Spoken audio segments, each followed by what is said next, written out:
Good afternoon and welcome to the Full Scottish. It's been a year since I've sat in this chair. I'm glad to be back after what's been far too long a long absence. Welcome today my guests, Councillor Michelle Campbell, who is currently taking part in the internal SNP selection process to get the nomination for Renfrewshire North and West for Holyrood next May, and Effie Samara of Red Women Theatre. Good morning, good afternoon to you both. Afternoon, Maggie. Hello. Hi, afternoon, Maggie. Thank you. I'm going to open, as usual, with the coronavirus statistics. 1,433 new confirmed cases of COVID-19 in the last 24 hours, 11 new reported deaths of people who've tested positive, a total of 940,697 people in Scotland have been tested, and of these, 248 were confirmed negative, 55,449 tests were positive, 985 were in hospital last night, 84 of whom were in intensive care. And very sadly, in total, 2,699 people in Scotland have tested positive and have died. Sobering statistics. It's been a sobering week all round. There's been a number of key stories breaking, both in Scotland and in the UK and overseas, and we're going to cover the most important ones, we hope, today.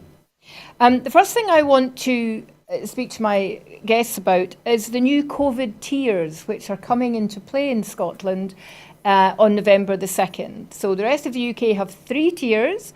Scotland has gone for 5 tiers. What do we think the public are going to make of this? Michelle. Thanks, Maggie. I think that's understandable when any new measures come in, that there's going to be hesitation, there'll be some questions that perhaps haven't already been covered, but we've seen that consistently with COVID as we walk in this together. I think it's a really sensible approach. I think that it will give more clarity and understanding generally across the board, but it is important where there are those concerns that they are addressed, as they have done quite effectively and efficiently, to allow for that clarity. I know some industries have felt that maybe they do fall into a category, they're not sure. So it's to make sure that we know where people can be signposted if they do have those concerns. Well, having looked at the tiers, what struck me is who's obviously been lobbying hardest. And clearly the hospitality industry have been, because at the moment it would appear that Glasgow's probably in a tier 3, tier 4, and yet hospitality is closed down. Under the new tiers, hospitality wouldn't be closed down. So either they've won their argument for good reasons, or the government's felt under pressure. The other groups that seem to have done quite well out of this are religious groups, event organisers and owners of gyms. Do you think that's fair, Michelle? I think that there's an honest conversation that's taking place, and I think that Nicola Sturgeon's been very clear about the balance between health and well-being and economic recovery, and also the ill effects of having these restrictions in place for too long. There's also the point to be made that if we had full fiscal levers, that we'd be able to put in a full-time furlough scheme, which could potentially get rid of the concerns, but we aren't in that position. But that's obviously a whole different part of the conversation. But if we had that ability, and if we had, for example, a universal basic income, then perhaps we wouldn't be stuck in this situation to make such a difficult choice. But stuck in this situation we are. My slight concern is that the message is now getting quite diluted. Back in the beginning, it was simple. Stay home, stay safe, save lives. Everybody knew what they could and couldn't do. 5 tiers operating in different parts of Scotland, which are different from different parts of the UK. Is there a real chance, Effie, that people are just going to say, do you know, I don't know what I'm meant to be doing, I'll just do what I want? Maggie, I will echo everything that Michelle said. And on top of that, I will actually echo what you just mentioned. I agree with you. There is something that is called, as a general term in academia, that is known also as a wider term with the Spanish flu, which was virus fatigue. Now, this is exactly to do what you've just mentioned. People get tired, and they get tired of the different restrictions and the different levels and what you're meant to do in different parts of the country. So there is a risk that that may be happening. However, I think, and perhaps, you know, you could share your views on that. This is a dangerous time because the cases seem to be rising exponentially. So there has to be some kind of system in place whereby, you know, ideally, if we all stayed home for a while, we would starve the virus of hosts, and then there would be, you know, a fantastic sort of outcome from that side of things. But the way things are at the moment, certain, you know, money has to be spent. So this is the basis of the, you know, the sort of capitalist system that we find ourselves in. And also, as Michelle said, the fiscal levers are not available for Scotland to do what we need to be doing. I think refining the tiers is not a bad idea. I am at the University of Glasgow. I lecture, and I'm also on the research on the doctoral program. Now, we also have different tiers for different tiers. We also have different protocols for different schools. So, for example, medicine and engineering is slightly different because people have to be present for certain amounts of lab work. In the School of Arts and the School of Social Science, where I am, there is virtually zero presence. Again, you could say this is confusing, but I don't know what other way there is. I think it's trying to make, you know, the best lemon pie with whatever lemons you're given. It's a difficult question, but, you know, what do you do? I think the issue of fatigue is quite important. A bit worried to hear today that the UK government are now suggesting that possibly you don't need to quarantine for 14 days. It might be 10, it might be 7. And the suggestion is that's been driven not necessarily by the science, but by that very issue of fatigue, or the fact that people simply aren't quarantining if they've been told they've been in close contact with someone. And I'm not sure that's the way it should be driven. Public don't want to quarantine. The government realise that, so they say, well, do you know, it's okay if you don't. So that's really worrying. I would really hate to see that change, because I think the 14-day rule may be erring on the super side of caution, but I think we have to. What do you think? How do you feel about this potential change in quarantining? Michelle? Well, we've seen today. There was news that hit about you know, the big city deal makers, hedge fund managers, company bosses being told that they're not going to have to quarantine for 14 days. So there's one rule for one and one rule for another, and that's where the confusion comes in, and that's dangerous. This is very, very dangerous decision making on behalf of UK ministers to be saying these sort of statements.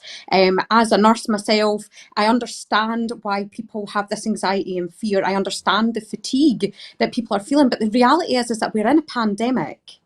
We're in the pandemic. You cannot like it as much as you want, but we need to do what's best for the well-being of everyone. And having these exemptions, or people thinking that they're above the rule of law, is just unacceptable. We're all in this together. It doesn't matter what you're doing. We all need to look after each other. And that's what was good at the beginning, is that there was an understanding, you know, that this is serious. You know, but every time now I feel that, you know, these numbers are up, and we say this is akin to where we were at the beginning, but people are being complacent about it now because they're used to hearing these statistics every day.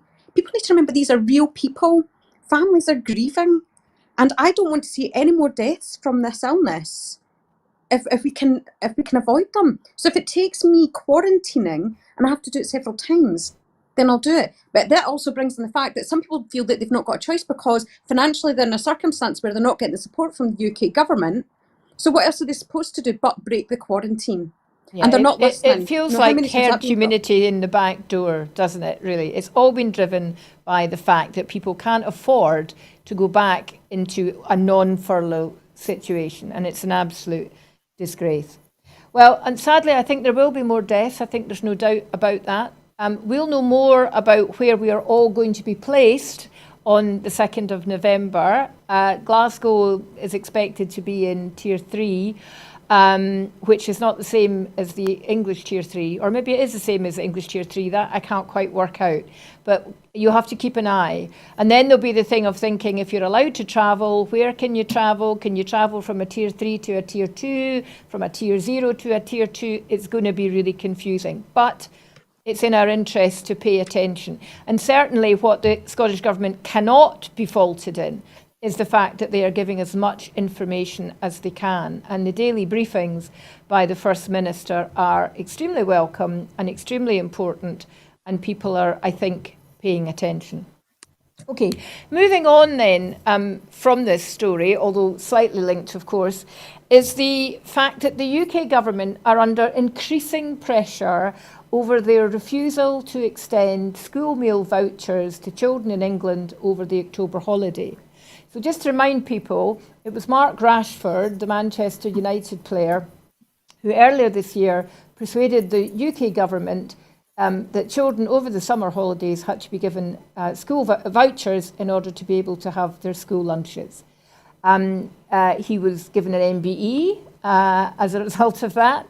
But when the Conservative government said they weren't prepared to extend it for October, he's got back on Twitter, and amazingly, councils, even Conservative-led councils in England, have agreed to start giving vouchers. Businesses, restaurants have offered to help.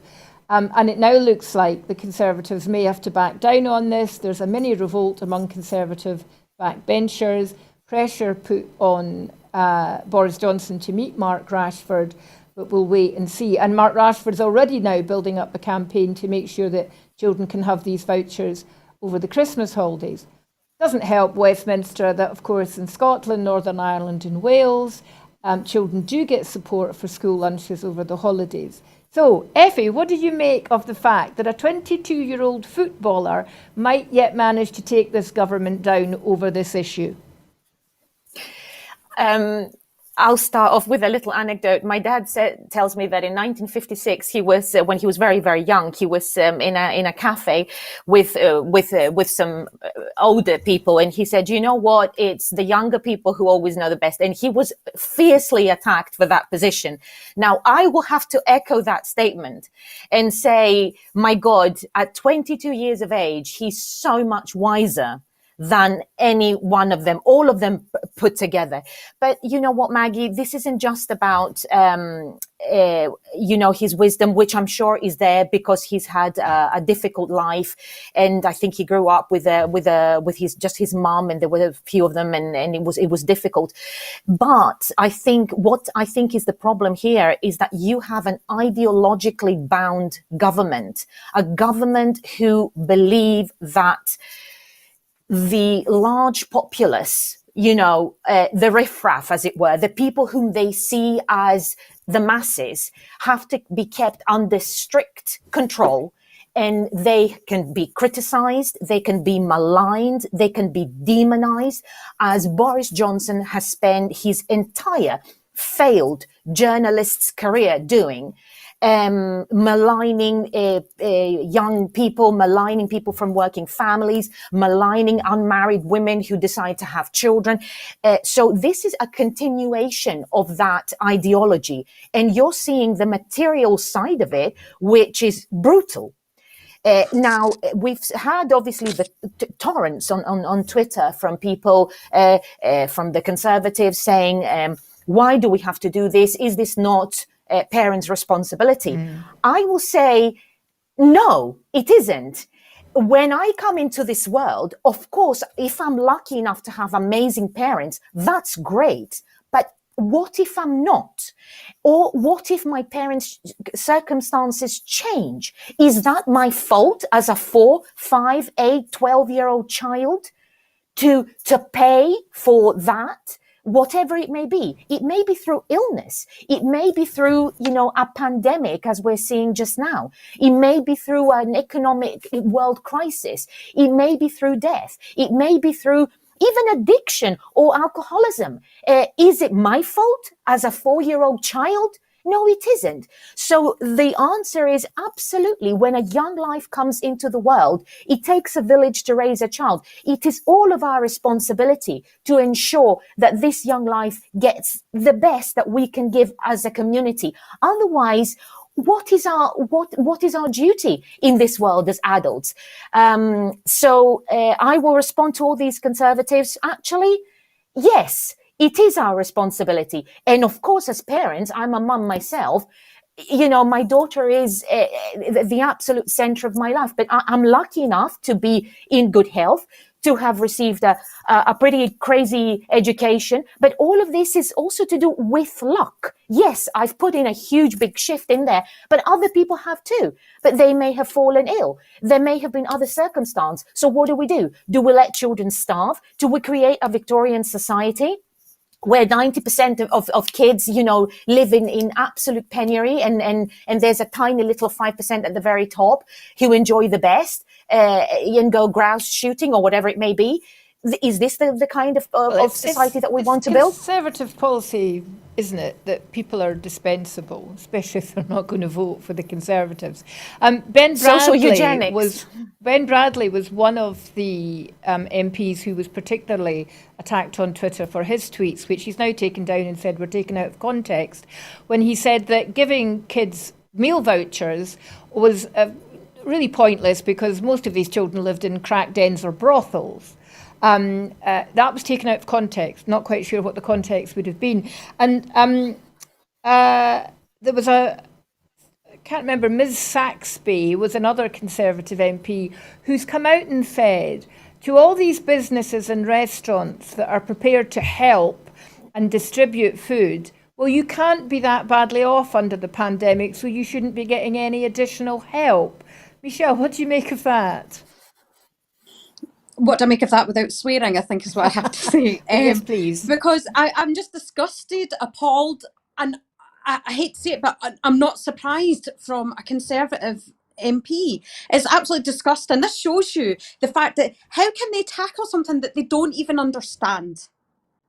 I'm absolutely furious. Even today, they had an MP rolled out in the media saying, oh, they're serious about tackling the issue of child poverty, but yet they refuse continually to acknowledge the impact of their barbaric policies, such as the rape clause, the two-child limit, the fact that they discriminate against young people under the age of 25 when it comes to universal credit, that they make the welfare system almost impossible for you to navigate through, that it discriminates at every corner, and they think that this is them doing some holy grail help, and that these businesses that you know, they are doing their best, because despite the fact that they are facing adversities, they see other people starving. It's a basic need of humanity that you are able to. I think the other thing is it's what the Americans would call the optics aren't good. So they're arguing that they are giving additional funds to help local authorities distribute extra welfare payments, therefore the vouchers aren't needed.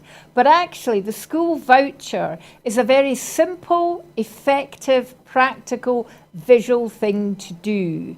And it's the fact that they're willing to withdraw that is what looks so bad. Nobody cares about the fact that they might be putting out the equivalent amount in welfare payments to local authorities. And I think that's what Mark Rashford's picked up on, and that's what the public have picked up on. But we know that this government in Westminster are very, very bad at reading public opinion on these things.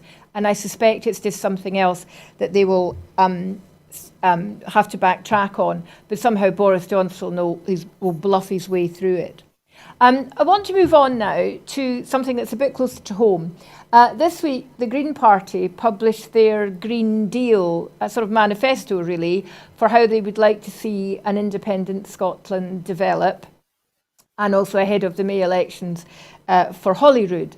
It has a massively large focus on workers' rights, and a very large focus on trade unions. It's almost a trade union charter. It is going back to the idea of national collective bargaining, insisting that companies who are in receipt of public grants or the public purse must recognise trade unions, and it's quite powerful. It's interesting too to note that in November at the National Congress, the Scottish Trade Union Congress, we'll be having a vote onto whether to officially ratify and accept the need for a second independence vote, and it's very likely that that will go through. So it's interesting to know whether the Green Deal has had any influence on that. Obviously, the big issue is that at the moment, trade union law is controlled by Westminster, so that would need to change and won't likely under the current government. But also, although I welcome this, one of my feelings about trade unions in the United Kingdom is that they've never had quite the role of trade unions in Europe. If you take a country like Belgium, for example, something like 85% of the workforce is a member of a trade union. But trade unions aren't divided up by sector or industry, they're divided up on political grounds. And they have a much wider social remit, social welfare remit. They actually act as agencies of the state to deliver welfare, which is possibly why people are so engaged.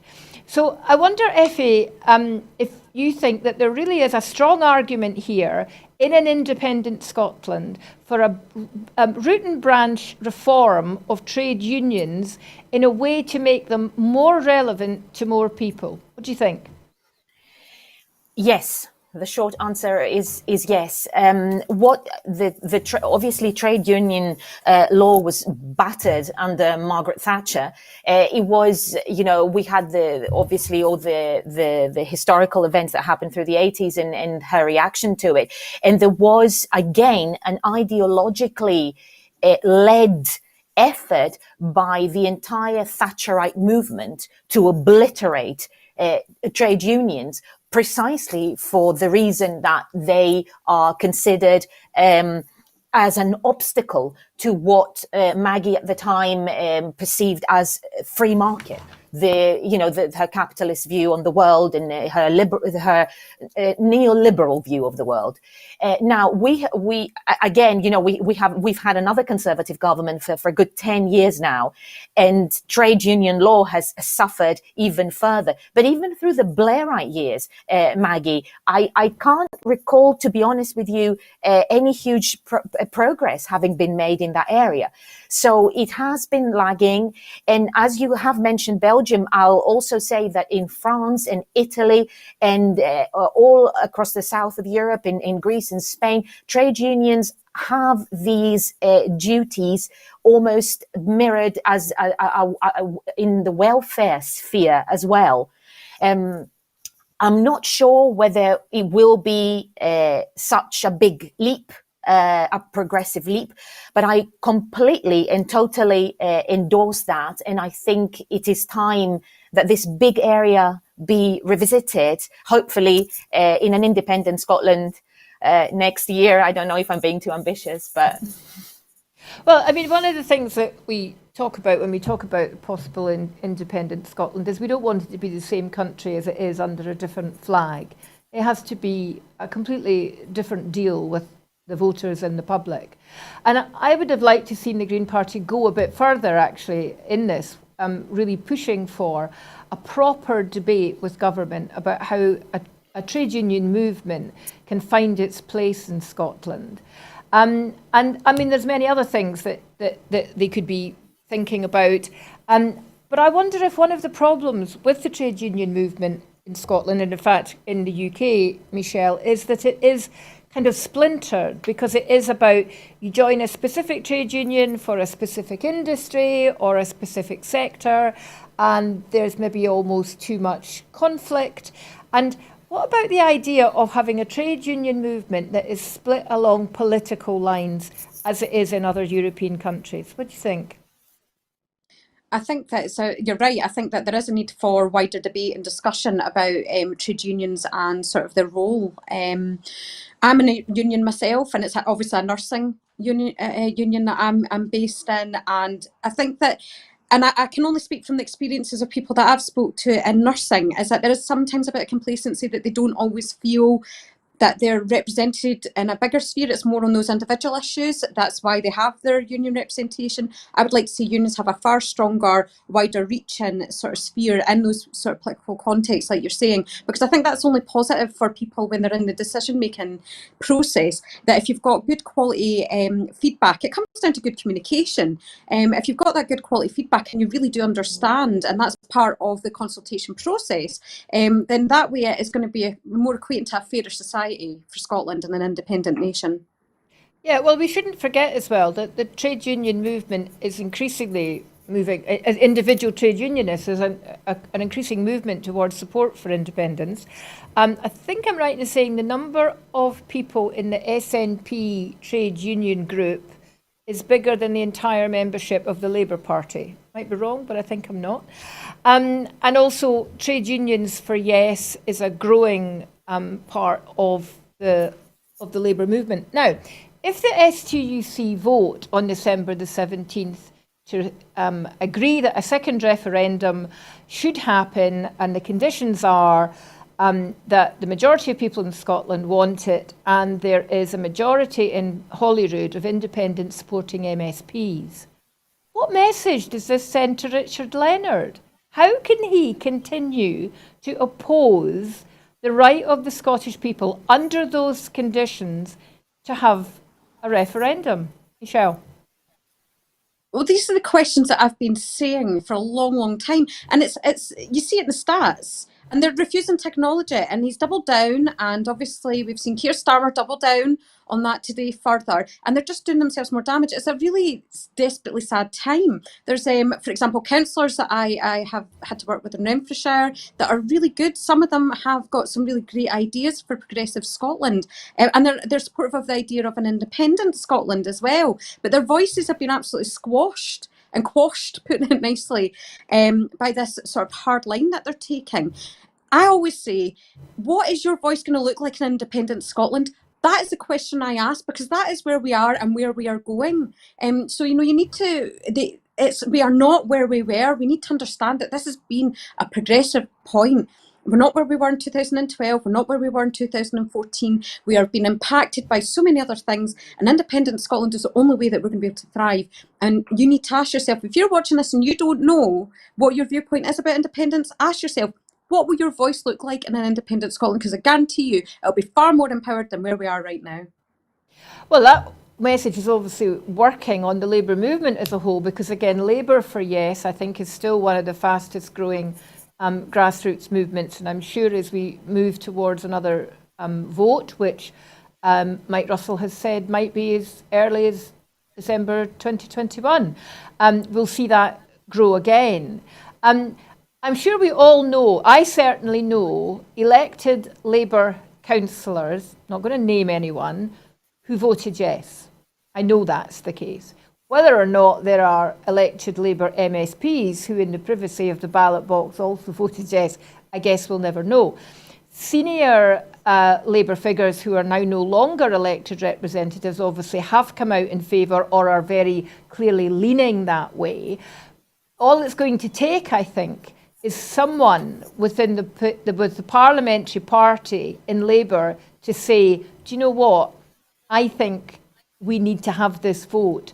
And then we could see a real rift in the Labour movement. And what we might see is the Labour movement, the Labour Party splitting in Scotland, and have a sort of Scottish Labour Party that might be supportive of the vote, not necessarily that they would vote for it, but supportive of the vote, and the sort of branch office Labour Party. Do you think, Effie, that's likely to happen, that between now and the May election, we're going to see anybody in the Labour Parliamentary Party put their hand up and say, actually, we need to support the democratic right of people in Scotland to have a referendum if those two conditions are met? There should be. And I'm certainly thinking possibly of one or two people, but I'm also thinking about people who were previously members of the parliamentary party and no longer there, but they still remain very influential within the party. The problem here, Maggie, I think, is that, again, this is not a Scottish Labour Party, as you said. This is a branch, you know, so it's a difficult one. I'm not sure that will happen officially. I think individually, possibly you may see that, especially by the trade unions, as what's happening with the trade unions as well. So it's a short time, but we'll see. Well, I mean, the STUC, to be fair, have been talking about having this vote since January. The Congress was postponed from April. It didn't make any difference to Richard Leonard back in January. As far as I'm aware, he hasn't said anything about it, but we'll wait and see what happens on November the 17th. But it's interesting times. You know, a week or so ago, we learned that for the first time, 60% of women who were asked said that they would vote yes. So the gender issue which existed in 2014 doesn't exist anymore. Now we're seeing a major platform of the left in Scotland saying a vote really needs to happen. It really does feel that things are moving in the right direction. Someone for whom things are moving in the very wrong direction is Donald Trump. So Donald Trump was silenced this week. His microphone, as was Joe Biden's, was muted so that he would behave himself in the second and the last presidential debate. Unfortunately, it's made people say Donald Trump sounded almost presidential because he wasn't allowed to say anything. Go figure that one. But it's become evident in the last few days that two of the pillars of his previous success, people over 65 and suburban women, often known rather derogatorily as hockey moms, are deserting him at a real pace. So I'm delighted that women might be the reason for his demise, although horrified, frankly, that so many women found that they could vote for him in the first place. So, what are you making of the last couple of weeks of the race for the White House? Michelle, are you engaged with it?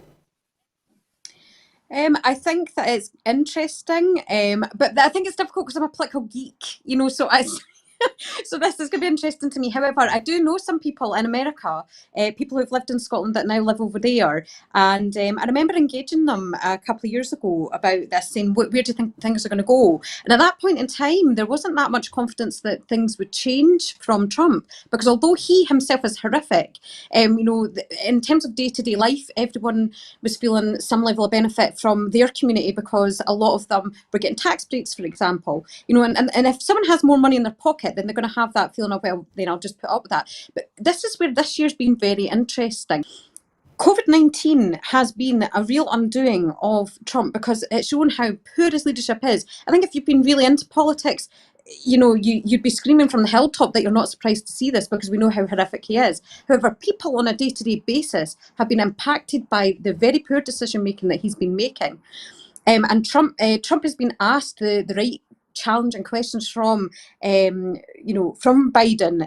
I know that there are some questions about whether Biden is the best person, you know, on that other side of the coin. However, I think having had those conversations of recent time, that discussion has now changed and there is a real push and feeling for Biden. There are questions obviously around the way Trump could potentially, will he accept the result, the gerrymandering that can take place. There's a whole host of other issues that need to be considered here. But in terms of the feeling on the ground, I think that there's been an earthquake and people are now moving towards Biden. 4 out of 5 of people who've died from COVID in the United States are over 65. So it's really no surprise that that demographic is turning against him. But where that's important is that in swing states like Florida, which is full of older people, then there may be a real surprise. And obviously, Florida has been the state that's undone the Democrats in the past between swinging Chads or hanging Chads. I can't remember what they were called. So I would have said a couple of weeks ago, I was still convinced that Trump would pull it out the bag. But I think this latest makes me think that perhaps not. But I'd like to pick up on the thing that you said, Michelle, about is Biden the right person? when you consider that this presidential election had the largest number of potential Democrat nominees taking part in the early rounds, it kind of makes you wonder why they ended up picking Biden, not particularly charismatic, didn't do very much as vice president, has had a couple of issues from his past dragged up, his attitude to race has been pretty dodgy in the past. Really, was a 78-year-old white man the best that they could do? Effie, there were some impressive women running against him. A couple of them stayed quite late in the race, Elizabeth Warren being probably the most progressive. What do you make of the fact that once again the Democrats have picked a boring old man? America likes a boring old man, Maggie. That's what it comes down to, you know. It's sad that they could not find it in themselves to, as you said, show that progressive attitude. The choices were definitely there. They were present. You had Elizabeth Warren, Kamala Harris also. You had Warren would have been my top choice, you know, young, incredibly well informed. She has a fantastic track record. But what does that tell you?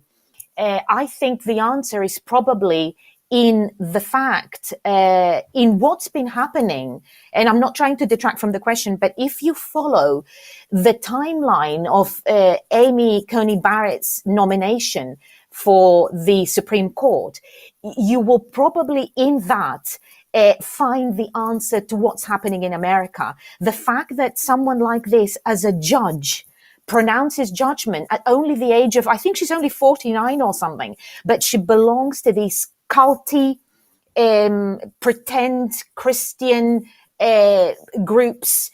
And it's a very, very big discussion we won't be able to cover in a minute or two. America is a strange place where Jesus has been reinvented, white politics have been reinvented, and obviously, living with the reality of, let's not forget the percentage of Americans who are actually Black, and trying to combine all of that. It's an interesting, both, political, but also ethico-sociological phenomenon that Biden is now able to represent all of these groups, and he seems like the best choice. Personally, I wish him well. I hope he gets that orange pie fumigated out the White House, and then we'll see what we're going to do. You talk about Kamala Harris. I mean, she dropped out of the race quite early. Were you surprised that he chose her as his running mate?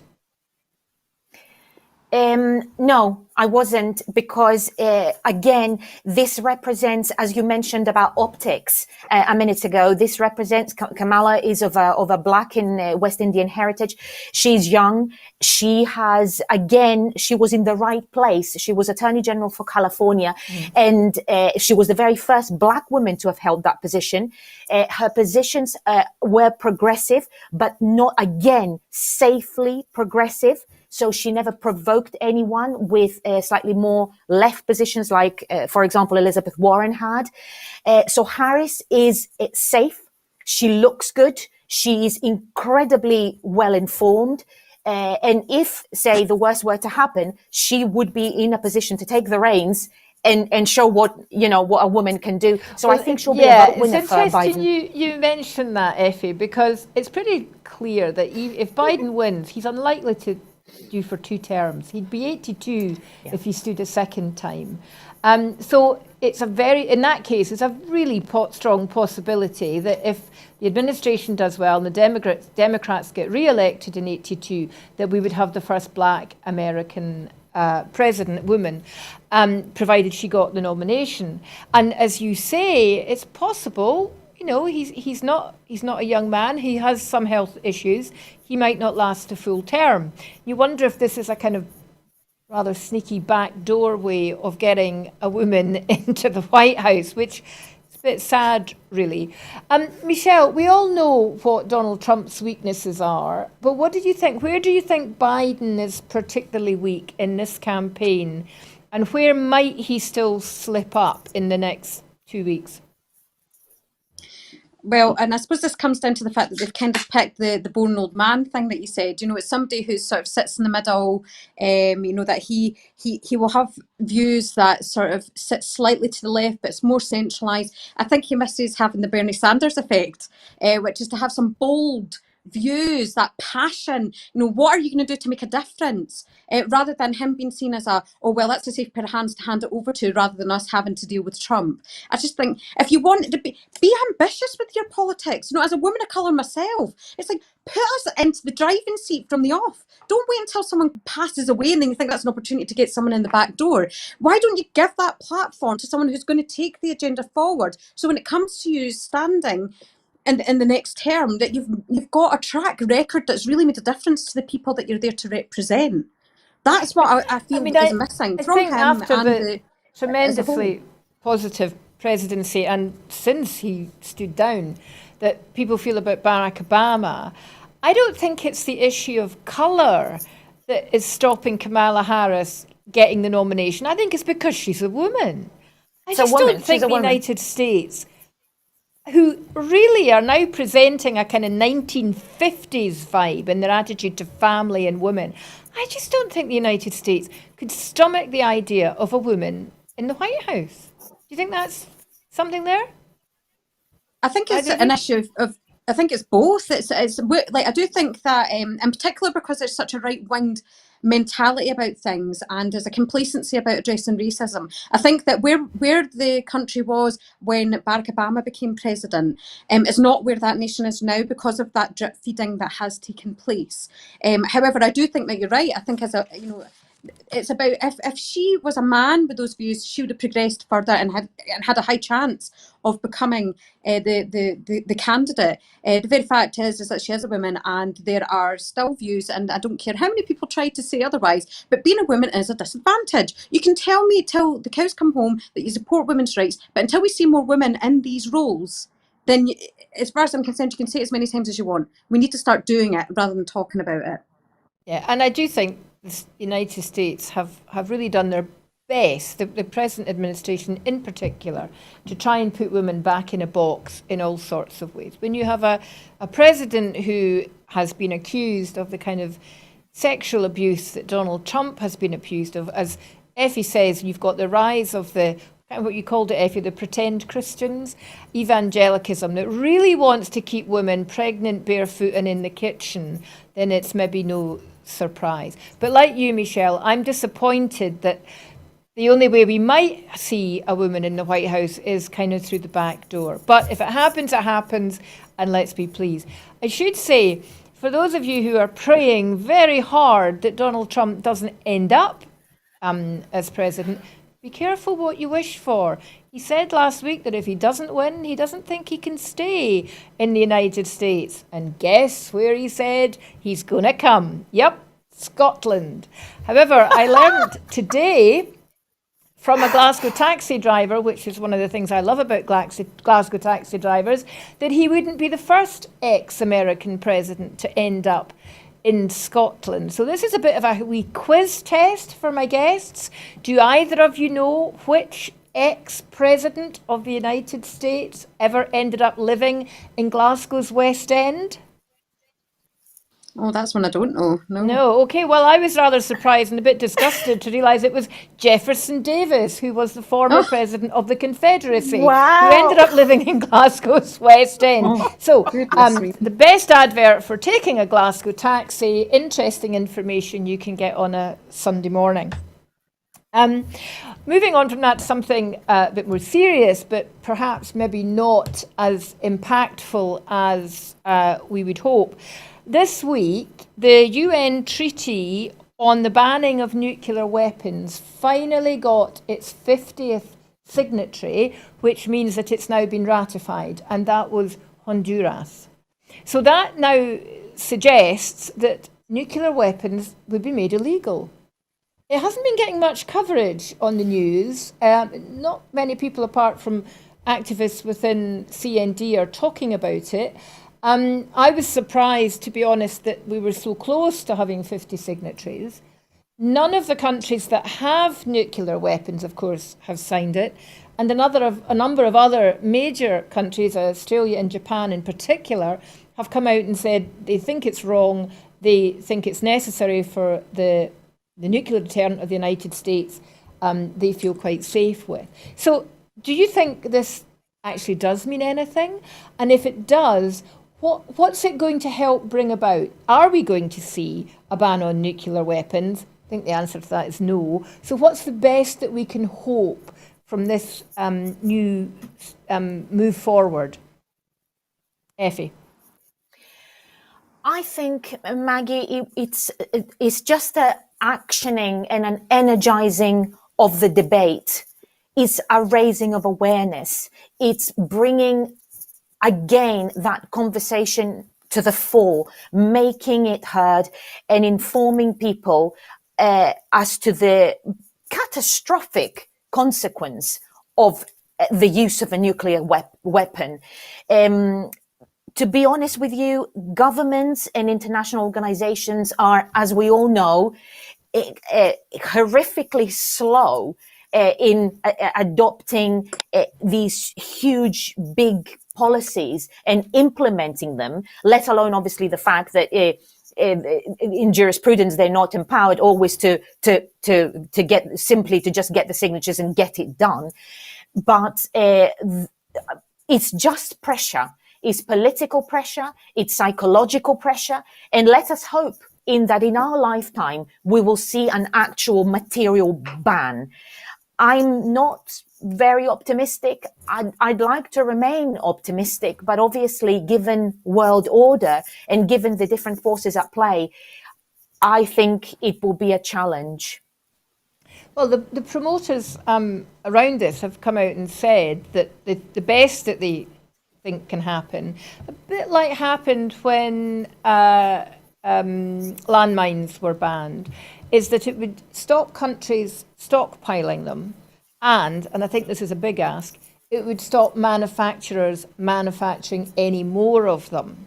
I wonder, Michelle, though, does this give the Scottish Government and the people of Scotland any more pressure on let's get Trident out of Scotland? Because if it's fully ratified in January next year, they will be technically, under international law, illegal. What do you think?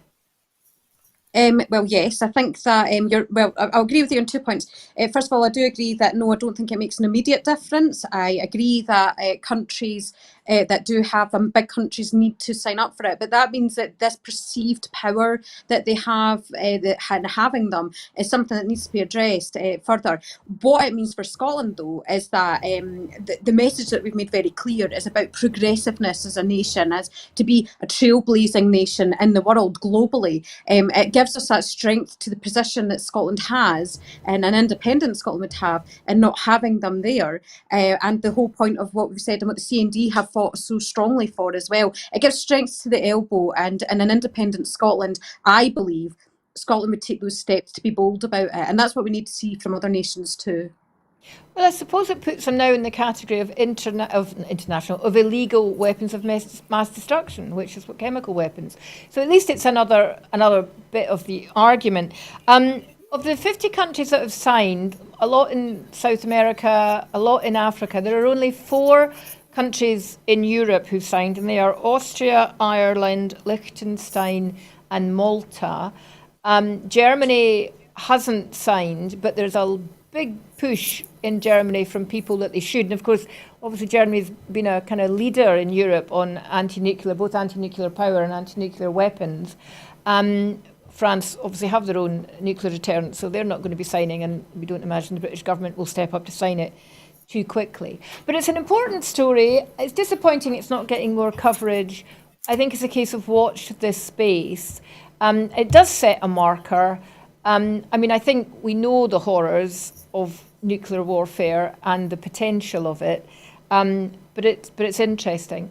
On the other hand, just to be cynical for a minute, if nothing happens, it brings back to the idea of just how important is the UN, what what is it? What can it really do about matters like that? Individual departments within the UN do amazing work, but actually, does it have any teeth?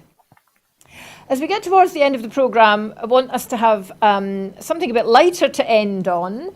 And anyone who saw the Sunday Mail this morning might have been quite surprised, or not. Their headline is, "It'll be a fun-free winter," and there's a picture of John Swinney and the Grinch, how original, called Minister of Misery. And they're claiming, as much of the Scottish press has claimed, that the Scottish Government kills off Halloween, bonfire night and Christmas. Well, Christmas is probably still going to happen one way or the other, but certainly Halloween, children have been asked to stay at home. So no trick-or-treating. But I want to ask, what else ever happened to guising? So, Michelle, did you go guising when you were away?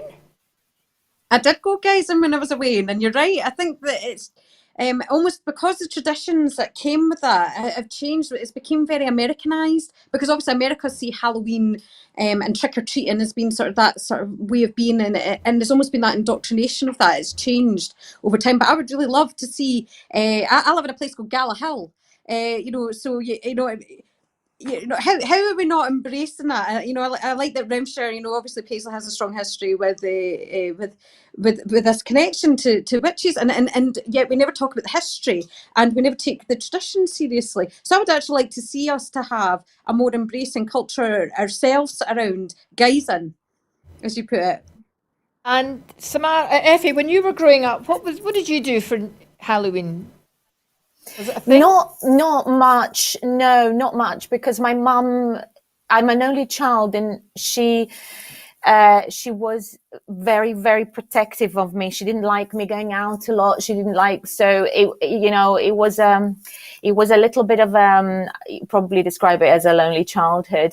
But I'm very aware of it, because my daughter is not like that. She likes to go out, and she likes Halloween, and she embraces all these traditions. However, can I say, she's 12 and a half actually now, and she's so wise. So there has not been an issue, even amongst her group of friends, about, why are we not allowed to do this? Why? They completely understand. They have a fantastic clarity of vision, these kids, and I applaud them. They just got together yesterday for a little get together, and they knew exactly what to do, washing hands.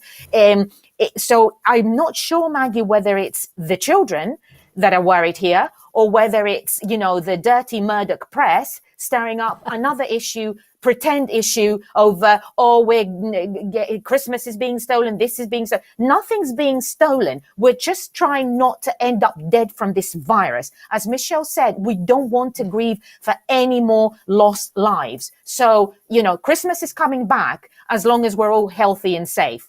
Let's remember that. I think we know the answer to your question. It's not the children, it's the dirty Murdoch press and others. But one Maggie, thing occurred can I to just me. come back? Yeah. Sorry, just to say as well, because it is, and I know that you said that this is a fun piece, but the fact is that I have worked, shift after shift, and we've talked about essential workers and the whole clapping that happened for them. People and the media in particular need to be reflective of the fact that these people will be giving that support to people who are going to need it most, like they do every other year through every single holiday, and not give a blink of an eye about which day of the week it is. Just like the people who are in poverty and will be impacted every other day, like like they have been as well. So I think that we need to remember that as well. Exactly. This is one day. Exactly. And I noticed that some communities are trying to be inventive. There are people setting up pumpkin trails, so you're encouraged to put a pumpkin in your window or in your garden, and kids can go round and count how many pumpkins they can see. On the other issue thing, however, there has been a growing move over the years for people to stop having individual bonfire parties in their own gardens and to go to organised displays, something that the fire service have been pushing. It's much safer, and obviously all organised displays will be cancelled this year. I'm a little bit worried that does mean that people feel they need to go out and buy fireworks and have them in their own garden, and I'm just a bit concerned we might see a few more accidents than we've seen in the past. So if you are thinking about buying some bangers and sparklers, I think be careful. And can I make a personal plea? If any of you are going to celebrate Halloween this year, don't carve up a pumpkin. Do it with a turnip. You might need to get a power tool to actually carve it. My father used to carve it with a sharpened spoon, and I assume he must have started in September in order to carve a turnip. It's pretty hard. Just as we've been talking there, a press release has just come in, which I just want to quickly mention. Obviously, we know that Brexit is coming. The TV ads are all over the place now saying prepare for the 1st of January. I'm not long back from the Isle of Harris, and the West Highland Free Press, the Stornoway Gazette in particular, were sending out lots of messages to fishermen and people who are working in the seafood industry to remind them that if they want to be able to continue to export, they must register as a food business. And a lot of people are not really aware of the changes that you need to put in place. So there's a concern that quite a lot of companies are going to be caught out. But new figures have just come out that international exports from Scotland are up a staggering 63% in the last decade. And a lot of that, if not all of it, is through the free trade agreements that have been negotiated through the EU, which of course we were and still are technically part of. So we know that Scotland's being dragged out of Europe against its wishes. We know it's going to have an impact on business, but that's a staggering potential loss to our international businesses. Michelle, what should people be doing to make this point as strong as possible in the last remaining weeks that we have while we're in the EU? It's a really depressing thought, to be absolutely honest. I think that there's a need for everyone to realise that they need to contact their elected members if they have those concerns and highlight every single case. If your business is at risk, or if you're concerned about an industry like single malts, for example, having restrictions on them, we need to, every community needs to come together, and we need to put together every single case of concern, because that's the only way. And it does feel like it's almost like, well, what's the point? Because they don't care. How many times have we seen our MPs stand and quote case after case after case that they have in their own constituencies, and it's not heard? The First Minister stands up and says, these are the things that are going to happen after that date. So it almost feels like you've got to prepare for the worst. Batten down the hatches. And you know what you can do? You can read about independence, read about how an independent Scotland will deliver for you, and then you know what you need to do is help us push for an independence referendum in the new year. Well, obviously Brexit has been one of the things that have changed people's mind, but I have to say that 63%, up 63% in a decade, has surprised me. I mean, I know that our food and drink industry is actually, I think, worth the same as, if not slightly more than the offshore economy. It's not a figure that often gets bandied about. But that's really shocking, given that they're now going to face tariffs and barriers, as well as all the difficulties, the practical and physical difficulties of actually getting your goods to Europe through the new independent Kingdom of Kent with its new border. Effie, with someone with well, we're all European, but someone who's with a European background, how did you feel about this? How long have you got? I mean, About 2 minutes. This is, yeah, God. So I'll just start crying then. It's Maggie, this is the biggest catastrophe that could have been inflicted on the modern British state. That they could have made. I mean, this is absolutely horrendous. Brexit, we haven't even seen Brexit yet. We talk about it. Some people have been impacted. Some people have already lost their jobs due to Brexit, but we have not even seen Brexit yet. Within the university where obviously I'm very active, I teach at Glasgow, the impacts have already begun. And this is just one side of the argument. Research, medicine, common regulatory alignment, all the flanking policies, human rights, employment rights, freedoms, social mobility. trade, common standards, mechanisms. It goes on and on and on. This is the only good thing that would come out of it, and I know this may sound a bit cynical, it isn't meant like that, is Scottish independence. Well, I'll take so, Effie, yeah, I'll and take I'm that. going to end it there. I will take that. 16.1 billion is the value of our exports to the European Union. That's 16.1 billion reasons for saying yes to a referendum and saying yes when the referendum comes. It's been an absolute delight having you both on today. I would just say to viewers, it costs money to put these programmes on. If you've enjoyed today and you want Broadcasting Scotland to continue, please support by a donation. Go to www.broadcastingscotland.scot/register. Follow us on Twitter, on Facebook, join the conversation and be part of this. Broadcasting Scotland is doing an amazing job, a unique job in giving a voice to those people in Scotland who are pushing for independence against a tide of anti-independence from the mainstream media. And we need that voice to continue. It's been an absolute pleasure. I've loved being back in the chair. I'll be back in a couple of weeks. Thank you and have a good Sunday afternoon. Bye-bye.